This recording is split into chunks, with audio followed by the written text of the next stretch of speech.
Ok Arthur, alors, c'est quoi ton histoire? Ok. Ça, c'est Arthur Simonian. Pendant des années, il a tout essayé pour vivre de son business. Le freelance, ça va pas autant que je voudrais. Je n'arrive pas à trouver des clients. Je pensais que j'allais avoir des contrats beaucoup plus conséquents, etc. Même mon premier contrat, il s'est pas du tout bien passé. Au début, rien ne laissait présager qu'il allait réussir. Il y a eu un gros élément déclencheur dans ma vie. Mes parents, quand j'étais jeune, ils avaient une entreprise qui tournait bien. On avait pas mal d'argent. Pendant la crise, l'entreprise, elle a coulé. Et à ce moment-là, on n'avait plus grand-chose. Et pourtant, alors que tout semblait perdu, sa vie a totalement basculé. Le mois dernier, j'ai fait mon plus gros chiffre d'affaires depuis toujours. J'ai fait plus de 15 000 euros. Étant sur Paris pendant une petite semaine, j'ai décidé de partir à sa rencontre en passant la journée avec lui pour comprendre son parcours et surtout ce qui lui a permis d'obtenir ses résultats. Arthur a transformé sa vie grâce à son business et je vais vous raconter son histoire. Arthur est né à Marseille le 16 octobre 2001. Quand il était petit, ses parents dirigent une entreprise qui marche extrêmement bien. Mais un jour, tout bascule et le rêve se transforme en cauchemar. Avec la crise économique, l'entreprise fait faillite. Arthur n'a que quelques années quand les huissiers frappent à leur porte. Petit à petit, les dettes s'accumulent et son père est même interdit bancaire à cause de l'accumulation. La pression est immense et Arthur, trop jeune pour tout comprendre, sent que quelque chose ne va pas. À la maison, des travaux restent à l'abandon. Sa maman lui achète des vêtements dont des brocantes. Mais malgré tout, ses parents se battent pour l'éducation de leurs enfants. Ils font tout pour que sa sœur, ses frères et lui-même se sentent en sécurité, même dans les moments difficiles. Arthur et moi nous sommes retrouvés au cœur de la capitale pour une journée qui s'annonçait riche en découvertes. Mon objectif était simple, en savoir davantage sur son parcours et ce qui l'a amené là où il en est aujourd'hui. Et dès notre rencontre, il m'a offert une petite surprise qui a tout de suite donné le ton pour la suite de notre échange. Merci beaucoup mec. Tu vois, t'as déjà goûté? C'est des madeleines? Non, c'est des navettes et des calissons. Ok, je connais pas, je vais goûter. Merci beaucoup, c'est super sympa. Ça fait plaisir. Et quoi de mieux qu'une bonne séance de sport pour briser la glace et mieux apprendre à se connaître. Personnellement, j'ai souvent utilisé le sport pour en apprendre plus sur les autres. Dans l'effort, les masques tombent et c'est souvent là que les gens s'ouvrent le plus. Entre deux séries ou pendant un moment de récupération, on partage des discussions honnêtes, spontanées et parfois même profondes. J'ai surtout voulu en apprendre plus sur les moments difficiles de son enfance, ces épreuves marquantes qui forgent le caractère et laissent une empreinte durable. Je voulais comprendre comment ces épreuves ont influencé son parcours et ce qu'elles ont révélé sur sa personnalité. Quand tu étais plus jeune, tu as une période où l'entreprise de tes parents marchait plutôt bien. Après, vous avez commencé à avoir des problèmes. Il s'est passé quoi en fait sur le plan business? En fait, mes parents ils travaillaient ensemble. Ouais. Et mon père il avait une entreprise de textile. Ça marchait vraiment bien. Moi, je me suis pas trop rendu compte à l'époque, mais en fait, il y a eu le crash boursier en 2008. Mon père, il a eu... ça l'a touché. Comme il avait beaucoup de stocks parce qu'il faisait du textile, du coup il a eu beaucoup de dettes parce qu'il ne pouvait pas rembourser ces stocks-là qu'il avait payés déjà. L'entreprise elle a coulé, du coup liquidation. À partir de ce moment-là, du coup il y avait tous les revenus de l'entreprise là, on n'avait plus de revenus parce que mes parents ils travaillaient ensemble. Moi sur le coup, je m'en suis pas trop rendu compte. On n'avait pas trop d'argent en fait, c'est ma grand-mère qui nous a beaucoup aidé. Et ton père, il a été endetté du coup à titre perso aussi suite à la liquidation? Il a été endetté à titre perso, ouais. Et on a eu une dette qu'on a réussi à pas payer parce que vice de procédure, il a gagné le procès comme ça. Okay. C'était une dette d'1 million d'euros. À perso. Putain. Et on a réussi à pas la prendre parce que vice de procédure, il a gagné le procès. Ça vraiment le décrit comme un petit garçon calme et curieux, toujours en quête de découvrir le monde qui l'entoure. Cette curiosité naturelle semblait déjà annoncer son désir de comprendre, d'apprendre et peut-être même de repousser les limites de ce qu'il connaissait. Et c'était un petit garçon assez calme, mais pas effacé, très curieux, avec l'envie de comprendre comment fonctionnaient les choses. Il suivait souvent son grand-père paternel dans le jardin pour l'aider, pour savoir comment il fallait faire pour s'occuper du jardin. Quand Arthur a 13 ou 14 ans, son père remarque quelque chose. Il passe son temps sur l'ordinateur de la famille. Alors un jour, son père lui parle de développement informatique et il l'encourage à prendre son premier cours. Arthur va tout de suite accrocher et quelques mois plus tard, son père découvre une formation qu'il est possible de suivre à distanciel. Arthur n'hésite pas une seconde et il décide de se lancer en parallèle du lycée.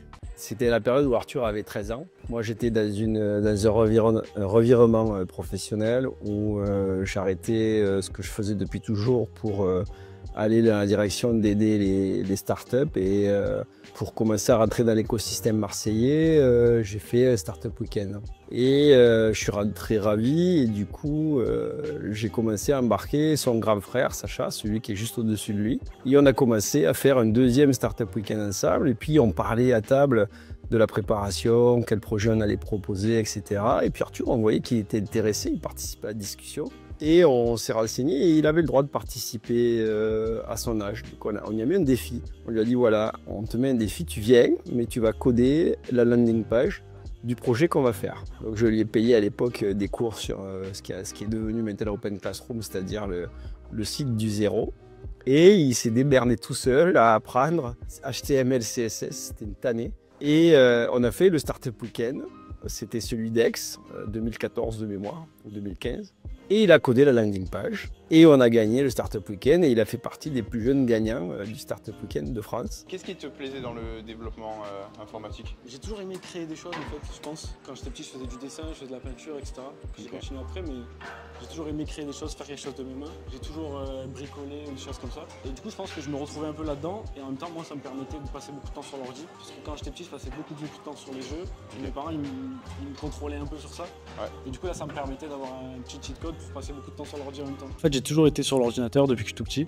Il y a toujours eu un ordinateur chez moi et j'essayais de l'accaparer tout le temps. Je jouais beaucoup aux jeux et j'étais un peu curieux sur comment marchait aussi Internet et le monde du développement. Ce qui m'a plu aussi dans le développement, c'est que je voyais ce que j'étais en train de faire. Je voyais que je construisais quelque chose. Toujours été bricoleur, toujours fait de la peinture ou du dessin. Toujours aimé faire les choses avec mes mains et ça se rapprochait un peu plus de ce que je voulais faire. Et en même temps, ça me permettait d'être sur l'ordi. Pour toi, c'était dans le contexte familial dans lequel tu évoluais, c'était un peu un échappatoire de pouvoir avoir l'ordinateur et de construire des choses de tes propres mains. Comme ça, quand j'étais chez moi, j'étais sur l'ordi, je pensais pas à autre chose. Ouais. Je voyais pas le reste et ça me permettait, ça.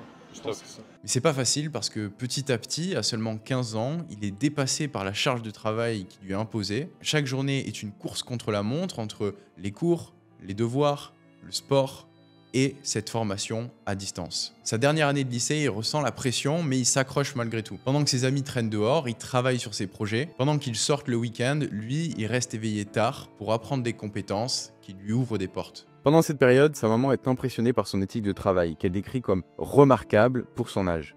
Déjà très jeune, il montrait une discipline inhabituelle et une capacité à rester concentré sur ses objectifs. Elle se souvient de ces moments où, malgré la fatigue ou les distractions, il s'obstinait à terminer ce qu'il avait commencé. Quand il a décidé de faire quelque chose, il a une volonté, je dirais, sans faille. Pendant qu'il était au lycée, il a entrepris de faire un bachelor en même temps que son bac. Je l'ai vu quand même travailler avec une grosse volonté, travailler le soir jusqu'à 2 h du matin. Donc ça m'avait beaucoup surprise de le voir si jeune, se donner les moyens comme ça d'arriver à son but. C'est grâce à ça qu'il a pu intégrer une école d'informatique directement en 3e année. C'était beaucoup de taf. Je ne me rendais pas forcément compte du nombre de taf que c'était. Je pense pendant 1 an, 2 ans, je ne me rendais pas compte et la dernière année, ça me pesait la charge de travail. Comme j'étais presque à la fin, je devais continuer. Mais à la fin, j'ai kiffé un peu moins avoir autant de charge de travail avec le lycée, le sport et ça. Je comprends, parce que tu avais le bac du coup à passer en parallèle de cette formation. Tu avais aussi le judo, tu faisais beaucoup de judo étant jeune. Comment tu arrivais à organiser tes journées et ton emploi du temps? Par rapport au bac, je réfléchissais pas du tout au bac. Okay. Je révisais pas, je faisais rien. Par rapport au judo, j'avais mes horaires de judo comme avant. En fait, je fais du judo depuis 12-13 ans. Sur mon reste du temps, je faisais la formation. Mais du coup, à la fin, en terminale, en fait, j'avais envie de sortir avec mes potes et tout ça, mais je le faisais pas parce que, en tout cas moins, parce que j'avais pas trop le temps en fait. Et ses sacrifices ont fini par payer. Il obtient son diplôme à distance en parallèle de son bac. Grâce à cette formation, il intègre directement une école de développement en 3e année à Marseille. Cette expérience change sa vie. Arthur se l'est prouvé, il est capable de grandes choses et son ambition va le porter encore plus loin. J'ai eu mon bac et la formation, mais le judo, j'ai dû arrêter en cours d'année. Je regrette un peu, mais j'ai arrêté par manque de temps et aussi j'étais motivé sur d'autres choses que me concentrer sur ça. Et du coup, pour la chronologie, j'ai eu mon bac et dans l'été, j'ai eu la formation. Tu t'es senti comment à la fin de l'année quand tu as réussi tous tes objectifs? Surtout pour la formation, en fait, ça faisait plaisir. Parce que c'était beaucoup de sacrifices. Pour le bac, je m'en foutais un peu. En vérité. Je visais 10 et c'était bon, et j'ai eu 10 d'ailleurs.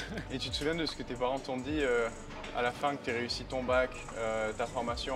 C'était quoi leur réaction? Je sais que ma mère elle était fière de moi, mais tout le temps, tout le long elle me disait qu'elle était fière que je travaille, etc. et que j'étais quelqu'un de focus et que ça me faisait plaisir. Mon père il est un peu plus pudique, mais je le vois surtout maintenant que j'ai montré mes résultats, etc. Il me dit à chaque fois qu'il a quand même bien fait de me pousser à faire cette formation, qu'il est content que j'ai travaillé, etc. Donc ça fait plaisir, ouais. Et quand tu repenses à cette période que tu as vécue, qu'est-ce que tu dirais toi aujourd'hui au Arthur qui a 15 ans et et qui mène de front un peu toutes les batailles? En fait, j'ai l'impression que je rêvais de la personne que je suis aujourd'hui, tant sur le plan spirituel que sur le plan business et même physiquement. J'ai failli pas mal de fois lâcher le sport, la formation, même le lycée, etc. Et là, je suis content de jamais avoir lâché, d'avoir toujours continué.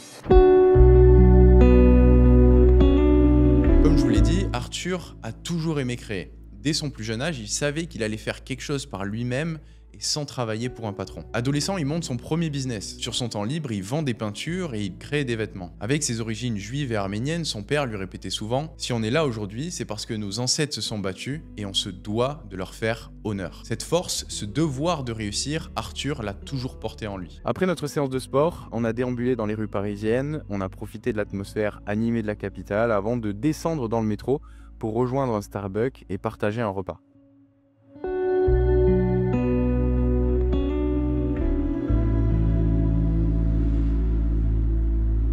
Ce moment plus décontracté était l'occasion parfaite pour approfondir notre conversation, passer de sujets légers aux réflexions plus personnelles et mieux comprendre son parcours et ses aspirations. Ton père a eu une influence sur toi, forcément, il était entrepreneur. Te parler des origines que vous avez et du sens de l'honneur que vous devriez avoir vis-à-vis de l'héritage, ça c'est un truc aussi qui t'a poussé à te donner. Je voyais mon père déjà qui travaille beaucoup.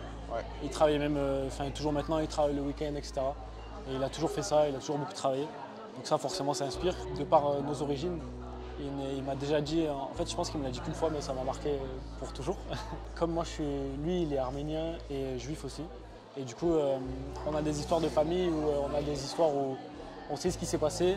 Certaines personnes de notre famille ont été déportées, d'autres ont survécu. Il a survécu grâce à eux et donc il ne peut pas manquer, il ne peut pas fauter sur ça, il faut qu'il travaille. Ton père ça a été vraiment un exemple et un moteur pour travailler.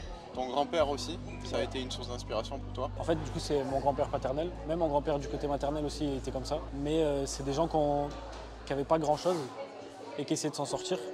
Mon grand-père paternel, du coup, il est arménien. Il est né ici, mais son père, il venait d'arriver.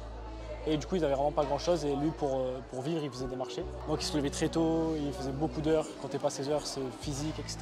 Et même après, quand il était plus vieux ou à la retraite, il venait chez moi et il nous aidait à faire le jardin, à faire quelques travaux, etc. Et donc forcément, moi j'étais tout le temps avec lui et ça m'a beaucoup influencé, je pense. Arthur s'inspire aussi de son grand-père, un homme infatigable qui lui apprend que rien ne se fait sans travail. En parallèle de ses études en développement, il travaille dans une agence fondée par son père. Avec son frère, il crée des sites web pour de petites entreprises. Mais l'agence peine à décoller. Les résultats sont pas là, les clients sont rares et les projets ne payent pas suffisamment. Arrivé en Master 2, Arthur prend une décision radicale. Il arrête ses études pour se lancer à son compte dans le développement web. Ses parents ne comprennent pas du tout. Pour eux, il abandonne une carrière stable et bien payée. Et pourtant, Arthur y croit. Mais les débuts sont chaotiques. Arthur n'a pas de modèle précis à suivre, ni de stratégie établie. Il compte uniquement sur le bouche à oreille pour trouver ses clients. Et chaque mois, il a la même crainte, le même stress. Il se demande s'il va réussir à trouver des clients le mois qui suit. Alors Arthur voulait sortir de cette instabilité. Il décide alors de se lancer dans la prospection, mais il y consacre beaucoup de temps pour peu de résultats. Il fait les erreurs fréquentes, il touche pas assez de monde, il n'utilise pas les bons canaux et il ne suit pas la bonne approche. Malgré ses efforts, les revenus continuent d'être irréguliers. Certains mois, il ne gagne rien. Et pour tenir, Arthur doit travailler en parallèle comme serveur. Pendant plus d'1 an, il jongle entre son job et son activité. La fatigue s'accumule, mais il s'accroche. Il doute parfois, bien sûr, mais il refuse d'abandonner. Face au haut et au bas, il savait qu'il avait besoin de méthodes concrètes pour l'aider à passer au niveau supérieur. Et donc il prend la décision de se former et de se faire accompagner. C'est là que son business prend un tout nouveau tournant. Alors suite au bac, tu intègres directement en 3e année une école de développement à Marseille, c'est ça? Ouais. Qu'est-ce qui se passe ensuite? Du coup j'intègre une école qui s'appelle Epitech, en 3e année directement, dans un programme où j'étais en alternance. Déjà c'était intéressant parce que j'étais avec que des gens qui étaient plus vieux. Plus jeunes, je pense, moi j'avais 18 et le plus jeune il avait 23, 24. Donc ça c'est intéressant pour voir un petit peu les parcours de vie. Et en même temps j'étais en alternance du coup dans une agence que mon père il avait fondée pour nous. Mon père, son rêve c'est qu'on fasse un gros projet entrepreneurial en famille. Cette fois-là ça a raté. On peinait à avoir des clients et les clients qu'on avait on les a pas payés très cher. On les a payés 200-300 €. Cette agence-là on a travaillé dessus pendant 2 ans. Ça n'a pas trop décollé. Et après je suis arrivé en Master 2, donc en dernière année. Et là j'ai fait 1 mois et puis j'ai décidé d'arrêter. L'école elle a changé de direction et donc ils ont repris tous les contrats. Et moi, comme c'était un contrat un peu spécial parce que j'étais engagé par mon père, il voulait que je change d'entreprise. Et c'est là où je me suis dit, en fait, j'ai vraiment pas envie de travailler pour quelqu'un d'autre. Donc à ce moment-là, tu es à Marseille, tu viens de quitter tes études brutalement, au grand dépit de tes parents, tu te lances à ton compte dans un service de développement web. En parallèle, tu trouves un travail dans la restauration. Comment est-ce que tu arrives à organiser tes journées? La restauration, c'est bien parce que tu as des horaires qui sont un peu particulières et du coup, tes horaires le midi et le soir. Et du coup, entre-temps, tu as du temps pour faire autre chose. Au début, j'ai eu du mal à gérer les deux. Je faisais quasiment que la restauration et ça m'allait bien parce que je commençais à gagner un peu d'argent. Comme en restauration, c'est un peu plus flexible. J'ai un peu réduit mes heures et j'ai commencé à travailler plus sur le business. Tu gagnais combien à peu près en restauration à ce moment-là? En restauration, je pense que je tournais quand même à 2-3 000 euros par mois. Donc c'était intéressant, mais je faisais peut-être 65-70 heures par semaine. Avant, j'étais pas trop bosseur, mais quand je me suis lancé à mon compte, c'est là où j'ai commencé à vraiment bosser. C'était quoi les difficultés auxquelles tu faisais face quand tu t'es lancé à ton compte du coup? Je pensais que j'allais me lancer et que comme j'avais des compétences, j'allais trouver des clients forcément. Au départ, je crois vraiment beaucoup en moi et je me dis que c'est normal, c'est le début, c'est pas très grave. Mais au fur et à mesure que ça avance, le freelance, ça va pas autant que je voudrais. Je n'arrive pas à trouver des clients. Je pensais que j'allais avoir des contrats beaucoup plus conséquents, etc. Même mon premier contrat, il s'est pas du tout bien passé. Et du coup, au fur et à mesure, je perds un peu confiance en moi sur ça. Peut-être que c'était pas la bonne solution, que j'ai fait des erreurs. Je mettais pas assez de travail dans la prospection. Je pensais que le travail, c'était juste moi, je produis à un client, il est content, terminé, je vais trouver d'autres clients et voilà. Et en fait, trouver d'autres clients, se faire connaître, avoir une bonne relation client, c'est vraiment... ça fait partie du travail, c'est vraiment une bonne charge de travail.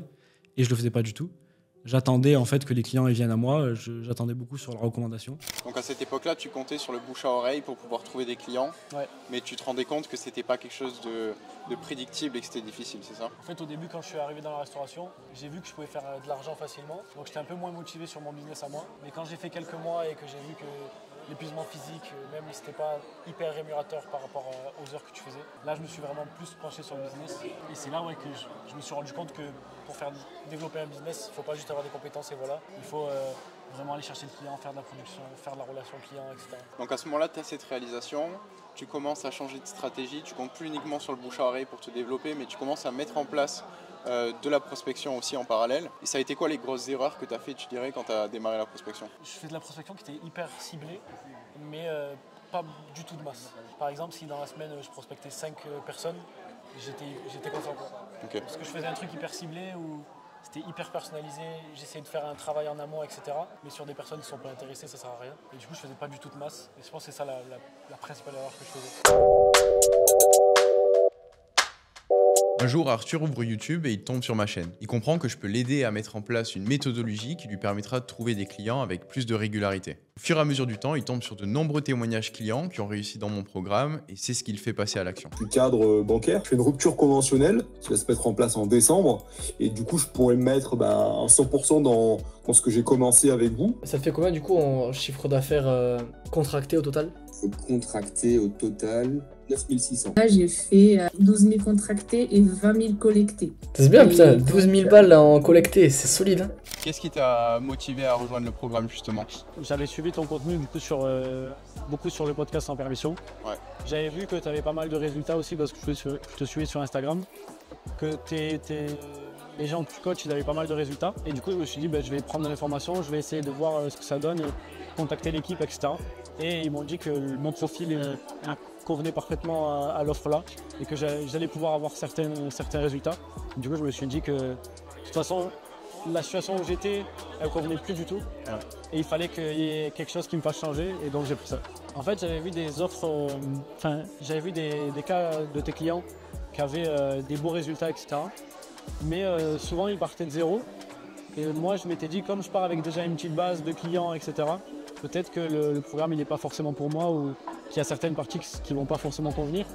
Et en fait, on m'a vachement rassuré sur ça et ils m'ont dit que justement, comme j'avais déjà des résultats, je pouvais aller chercher encore plus de résultats que certaines autres personnes qui commençaient à zéro. Bon, je suis allé, let's go. Les témoignages renforcent sa conviction que c'est possible pour lui aussi d'y arriver. Mais s'il investit sur lui-même pour se former, il n'aura pas le choix. Il devra se donner à fond pour rentabiliser cet investissement. Alors un jour, il décide de réserver un appel avec un membre de mon équipe. L'offre lui plaît, il réfléchit, il hésite, puis il prend son courage à deux mains et décide de se lancer dans l'aventure. T'as pas eu d'hésitation au moment de l'annonce du prix, t'étais direct à fond dedans? Non, en fait, j'ai pas trop eu d'hésitation parce que le mois d'avant, j'avais une grosse rentrée d'argent via un client par la recommandation. Je m'étais dit, là, c'est une opportunité, j'ai pas mal d'argent sur mon compte que je peux utiliser pour me former, pour entre guillemets changer ma vie. Et je me suis dit, bah là, il faut que j'investisse parce que c'est le moment ou jamais. J'ai eu un gros mois juste avant de prendre la formation. J'ai eu un gros mois où j'ai pu avoir de la trésor de côté. Et je me suis dit, c'est le moment ou jamais où tu peux investir parce que j'avais jamais de trésor. Et là, j'avais pas mal d'argent pour investir. J'ai dit, c'est le moment ou jamais. Je savais que tu faisais du contenu. J'avais vu les avis clients satisfaits de la formation. Et du coup, j'ai pris un appel et on m'a convaincu. Tu intègres le programme et à ce moment-là, qu'est-ce qui se passe? À ce moment-là, je comprends qu'il y a plein de choses qu'il faut que je retravaille. Quand j'ai intégré le programme, je pensais que comme j'avais déjà des clients, j'avais en fait une avance sur certaines personnes. Et en fait, pas du tout. J'ai tout repris comme tout le monde. Et j'ai repris mon offre. Et j'ai vu aussi que sur la prospection, j'étais à l'opposé de ce qu'il fallait faire pour avoir des clients. J'ai eu un rendez-vous avec mon coach et je lui ai expliqué la situation. Et il m'a dit, bah là, il faut faire ça, ça, ça, ça. Et là, ça fait mal parce que c'est tout ce qu'on a fait auparavant, il faut tout changer. Mais en même temps, c'est bien parce que justement, tu vas de l'avant. D'accord. Moi, est-ce que tu pourrais décrire la relation que tu as eue avec ton coach durant l'accompagnement et qu'est-ce que ça t'a apporté d'avoir ce mentoring? Bon, moi, j'ai eu Kevin comme coach. Franchement, il était top. Même humainement, on s'est hyper bien entendu. Et après, sur ses conseils et sur tout ce qu'il a pu m'aider, il a toujours été proactif. Il m'a toujours incité à prendre des rendez-vous avec lui, à parler, à discuter de certains problèmes, des choses où potentiellement je voulais pas trop parler ou quoi, il m'a toujours poussé à en parler. Et aussi, dès qu'il voyait qu'il y avait un petit creux ou quoi, il m'envoyait un message, il me demandait comment ça allait, il me remotivait. Dès qu'il voyait aussi qu'il y avait une ressource intéressante pour mon business à moi, il me l'envoyait. Donc il a vraiment été proactif avec moi et m'a vraiment poussé. Et surtout en termes de motivation, il m'a vraiment boosté. Super. Dès qu'Arthur entre dans le programme, il sent qu'il n'est pas seul. Il est accueilli par Kevin, son coach, qui l'accompagne dès le premier jour. Kevin lui donne un plan clair à suivre étape par étape pour avancer dans la bonne direction. Ils échangent presque quotidiennement et Kevin lui donne des feedbacks précis. Ces retours l'aident à corriger ses erreurs rapidement et à ne pas perdre le cap. Au fur et à mesure du temps, son business évolue. Arthur se contente plus seulement de créer des sites web, il aide aussi les marques e-commerce à mieux vendre en optimisant leur site internet. C'est une meilleure offre, plus solide et plus pertinente pour le marché qu'il cible. Peu à peu, ses clients ont aussi changé. Au début, il travaillait avec des solopreneurs ou des petites entreprises et il avait du mal à en vivre. Aujourd'hui, ses clients génèrent au moins 100 000 € par an avec leur site e-commerce. Il a même signé un contrat avec un client qui fait plus d'1 million d'euros de chiffre d'affaires par an. Donc tu as eu cet accompagnement, ça a été quoi les grosses leçons que tu as pu tirer des conseils de Kevin? Quand je suis rentré, j'avais une offre qui était beaucoup trop large. Je pensais justement qu'il fallait taper beaucoup de monde pour avoir beaucoup de ventes. Et en fait, pas du tout. Je me suis beaucoup resserré, beaucoup niché. J'ai changé d'offre. Donc au départ, je faisais des sites web pour tout le monde, tout le type de business, que ce soit e-commerce ou des business B2B ou quoi que ce soit. Je prenais un peu tout ce qui passait. Et je pensais que c'était la solution, mais en fait, pas du tout. Maintenant, mon offre, c'est que j'aide les marques e-commerce à faire plus de ventes en ligne en améliorant leur site et leur taux de conversion. C'est beaucoup plus niché. Et justement, ça permet de pouvoir trouver plus facilement le prospect, d'avoir des vrais chiffres à lui montrer, d'avoir de la vraie data à lui montrer et pouvoir aussi avoir des avant-après qui soient beaucoup plus intéressants. Alors, on en a parlé, ton offre a bien évolué, mais le client aussi idéal que tu as a évolué avec le temps. Tu travaillais avec une certaine type de personne avant et tu as complètement changé aussi en rejoignant le programme, c'est ça? Ouais, c'est ça. Au départ, du coup, je travaillais beaucoup avec des toutes petites entreprises ou alors des solopreneurs parce qu'ils avaient besoin d'un site, etc. Mais c'était des gens qui ne voyaient pas forcément la plus-value que tu pouvais avoir avec le travail que je pouvais amener. Je travaille avec des gens où le cœur de leur métier, ils passent par le site. Et passer par moi, c'est vraiment un gage de confiance pour eux parce qu'ils basent leur chiffre d'affaires sur ça. Et donc, aussi, c'est des entreprises qui sont plus grosses, qui font plus de chiffre d'affaires, qui ont souvent des équipes. Donc, j'ai monté en termes de type d'entreprise et aussi en relation client. C'est des clients qui font beaucoup plus confiance et qui voient vraiment l'intérêt de passer avec moi. Ouais. C'est quoi le plus gros client que tu as signé, sans citer de nom, mais juste pour avoir un ordre du chiffre d'affaires qu'ils font? Par exemple, sur les boutiques commerce maintenant, souvent les clients que j'ai, ils font entre 10 et 20 000 € par mois de chiffre d'affaires. Le mois dernier, j'ai signé un client qui fait plus d'1,2 million sur le site par an. Et justement, est-ce que tu peux nous parler de la stratégie que tu as utilisée pour trouver les clients? Je me suis beaucoup plus penché sur LinkedIn parce que c'est là où il y a le plus de fondateurs et de dirigeants. Le but de mon contenu, c'est d'essayer d'apporter le plus de valeur possible sur ma cible. Donc, comment est-ce que tu vas faire pour quelqu'un qui a un site? Comment est-ce que tu vas faire pour faire plus de ventes en faisant ça? Des outils, des ressources. Et en parallèle de ça, du coup, faire de la prospection, aller chercher directement les fondateurs sur LinkedIn et leur envoyer un message, proposer de la valeur et en même temps proposer un échange pour que je puisse leur montrer ce que je peux leur proposer. Je suis beaucoup plus organisé sur le processus. Déjà, sur la prospection, j'ai une vraie méthode, j'ai des vrais chiffres à remplir, j'ai des KPI à remplir. et je peux avoir une vraie visualisation de ce que ma semaine elle a donné, ce que mon mois il a donné en termes de chiffres. Kevin il m'a beaucoup aidé sur ça. Maintenant j'ai l'impression que pour un même temps de travail, je suis beaucoup plus productif. Je fais du travail qui va apporter plus de valeur pour mon business et pour les clients. Ça fait maintenant 6 mois qu'Arthur a rejoint le programme et il y a clairement un avant et un après. Le mois dernier, il a réussi à dépasser les 15 000 € de chiffre d'affaires à seulement 23 ans. Arthur a aussi gagné en visibilité. Grâce à son contenu sur LinkedIn, il a pu élargir son réseau. Le mois dernier, il a même donné une conférence dans une grande pépinière à Paris. Moi, je publie à 100% sur LinkedIn et je publie tous les jours. Des fois pas le dimanche, mais je publie tous les jours quand même. Et la stratégie, c'était de donner le plus de valeur possible, donc des posts à forte expertise, d'essayer au plus possible d'aider ma cible. Pas mal de contenus qui sont prévus. J'essaye de voir ce qui aide ma cible avec les appels que je fais avec eux et de leur donner la valeur gratuitement, quoi. Par exemple, celui-là, c'est un que j'ai closé le mois dernier. Du coup, j'ai envoyé le message avec des retours sur son site à lui. Et directement, le premier message qu'il m'a dit, c'est « Hello Arthur, t'es dispo pour un rendez-vous ?» Et du coup, on a un peu échangé après et on a calé un rendez-vous. À partir de là, on a fait un premier appel ensemble, juste pour se rencontrer. Donc, c'était un appel de 15 minutes. Là, j'ai réussi à rediriger vers un appel de 45 minutes où j'ai présenté mon offre. Il a décidé de travailler avec moi sur ça. Là, le but, c'est d'appuyer sur la problématique du prospect, de montrer qu'il a une vraie douleur aussi et que je peux être l'expert qui va l'aider à surmonter cette douleur-là. Par exemple, la prospection, ces chiffres-là, les KPI, du mois d'octobre, par exemple, où j'ai fait 15 000 €, et j'ai engagé 672 conversations pour 5 ventes. Donc, ça fait beaucoup d'actions tous les jours pour les résultats que j'ai là aujourd'hui. Mais au-delà du business, Arthur a aussi changé personnellement. Se faire accompagner lui a permis de grandir, d'apprendre sur lui-même et de s'améliorer. Pour lui, être entrepreneur, c'est bien plus que gagner de l'argent. C'est un moyen de s'élever, de repousser ses limites et de réaliser ses ambitions. Après avoir pris le temps de nous poser au Starbucks, on a continué notre journée par une promenade au jardin des Tuileries. Ensuite, on a prolongé cette parenthèse parisienne en nous dirigeant vers les berges de la Seine, un endroit parfait pour la dernière partie de notre échange. Le mois dernier, je fais mon plus gros mois à plus de 15 000 €. Et dans ce mois-là, il y a eu une journée où je fais vraiment beaucoup de chiffres. Et dans la journée, j'ai fait 12 000 €. Qu'est-ce que ça a changé pour toi de réussir à passer d'un business qui n'était pas forcément prédictible à un mois à 15 000 € à seulement 23 ans? Ça a changé quoi pour toi?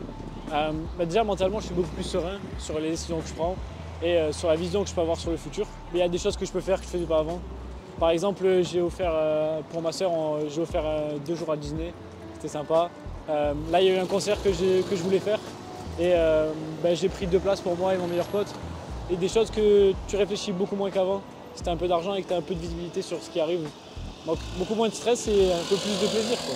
Arthur n'a pas oublié d'où il vient. Il se souvient de son enfance marquée par les difficultés financières, l'angoisse de ses parents et les leçons de son grand-père. Mais ces moments difficiles ne l'ont pas arrêté, bien au contraire. Ils l'ont forgé. Ils lui ont donné une force de travail et une détermination à toute épreuve. Cette histoire, c'est celle d'un enfant qui a puisé dans l'adversité la force de construire son avenir. Et si aujourd'hui tu pouvais parler au jeune Arthur de 13-14 ans qui voyait ses parents dans la difficulté, qu'est-ce que tu lui dirais? Je dirais que j'avais raison de croire en ma vision et que j'ai bien fait de ne pas lâcher parce qu'il y a eu plein de fois où j'ai failli lâcher, faire autre chose, aller vers la facilité et que j'ai bien fait de travailler, que j'ai bien fait de jamais lâcher, de ne pas écouter les gens et donc de continuer et qu'il peut être fier de lui. Je sens que tu as plein d'ambitions pour la suite. Ouais. Qu'est-ce qu'on peut te souhaiter? C'est quoi tes nouveaux objectifs? Il faut que je me structure, que j'ai des gens avec moi qui travaillent aujourd'hui et par la suite plus de clients, plus d'opportunités. Pour terminer la journée, on a pris un Uber en direction de la Fnac. J'avais envie de marquer ce moment en le remerciant pour sa confiance et son ouverture tout au long de notre échange. J'avais une petite surprise en tête pour lui, quelque chose qui, je l'espérais, lui ferait plaisir et l'aiderait à continuer de développer son business. On vient chercher une petite surprise pour Arthur. Il crée pas mal de contenu et il a besoin d'une caméra. Donc j'ai envie de lui faire cette petite surprise pour le remercier de sa confiance déjà, d'avoir rejoint le programme, puis qu'il puisse step up les vidéos.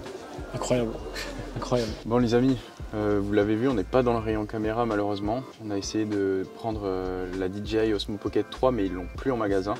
Donc on va la commander.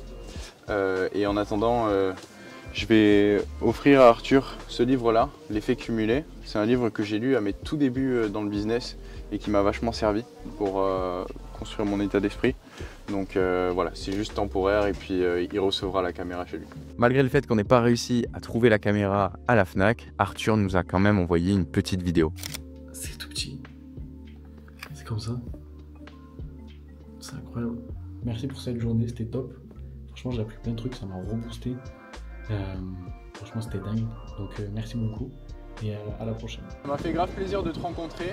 Merci pour la confiance d'avoir rejoint mon programme. Je te souhaite vraiment tout le meilleur pour la suite. Merci beaucoup. Félicitations pour tes résultats et puis Ça fait plaisir. on se reverra. De toute façon, on se revoit bientôt pour mon événement. Merci Antoine du coup pour cette journée, c'était hyper cool. Merci pour la formation, ça m'a beaucoup aidé dans le développement de ma vie. Et j'imagine, enfin j'espère qu'on pourra se revoir quand j'aurai un peu plus décollé. Ouais, bah ouais, avec grand plaisir. On se reverra à Dubaï. Ouais, parfait. J'espère que cette vidéo vous a plu. Dites-moi dans les commentaires ce que vous avez pensé du format et on se retrouve la semaine prochaine pour une nouvelle vidéo.